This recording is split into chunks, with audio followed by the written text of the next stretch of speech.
Sur place ici à Abidjan, l'aéroport Félix Houphouët-Boigny d'Abidjan vise aujourd'hui la certification américaine.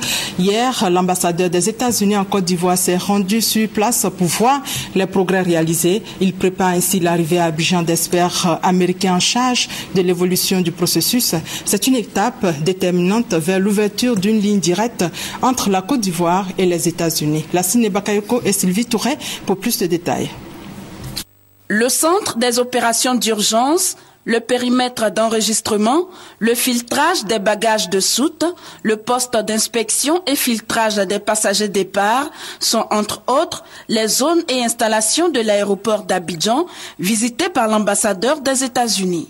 Terence Maculé est allé se faire une idée de l'infrastructure en quête de la certification américaine. J'ai été très impressionné par toutes les mesures qui ont été mises en place, toutes les dispositions qui ont été mises en place ici à Abidjan pour assurer la sécurité et la sûreté et de l'aviation civile et des passagers. Pour mettre l'infrastructure aux normes internationales, le gouvernement a réalisé d'importants investissements.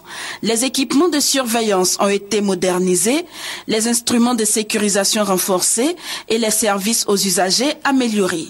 Signe de ces évolutions positives, le niveau de sûreté a atteint 78%. Quant à la sécurité, le taux est de 64%, une performance au regard du ratio communautaire qui est de 60%.